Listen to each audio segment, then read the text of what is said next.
The Sail People from C.M. Kosemen's All Tomorrows are the evolved form of the fingerfishers, genetically modified star people created by the Q. In their early fingerfisher form, they were a peaceful pescatorial animal, not yet possessing sentience. They lived on an archipelago world.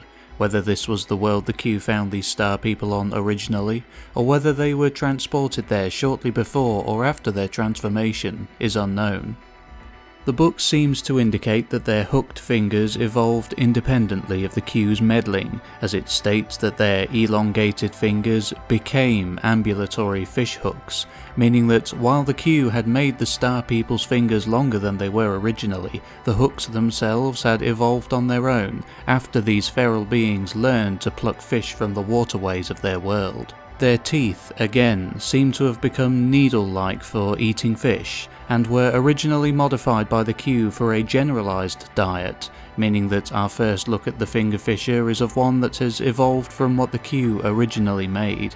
What this previous form or forms looked like is unknown.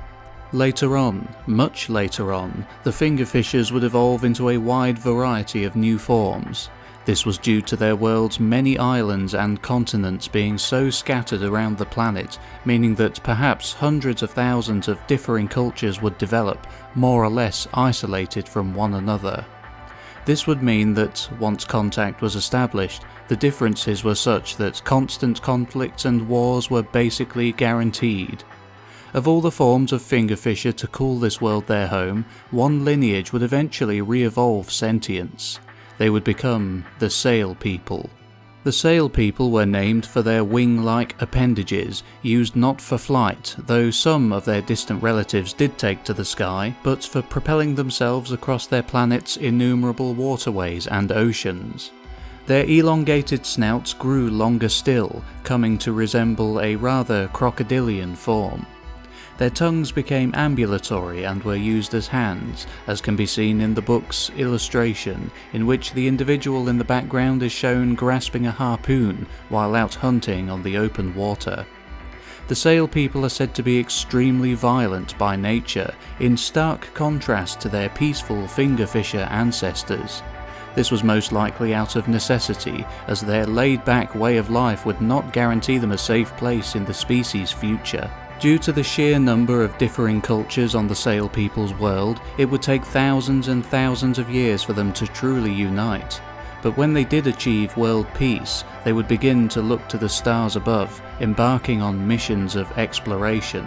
It was through this that they would, like all of the other now sentient future humans, discover the remnants and ruins of the bygone star people and the Q, and finally manage to piece together their true history. After this, they theorized that there would likely be others out there amongst the stars with the same origins, and so they began to broadcast radio communications out into the cosmos, hoping for a response. And luckily, a response was forthcoming. They made contact with others and would eventually join the Second Galactic Empire, a political union of several worlds inhabited by other future humans.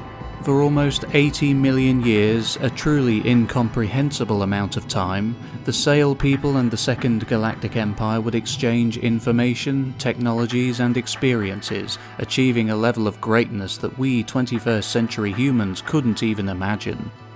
But, as all things do, the Empire came to an end, in its case a violent and horrifying one, at the hands of the mechanical race, the Gravital. The Gravital were future humans who had put their minds into machines and considered themselves the only race worthy of the ancient star people's legacy.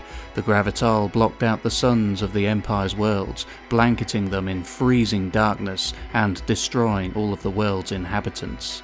The Sail People were now gone, but they would not be forgotten, thanks to the tireless work of the unknown alien author.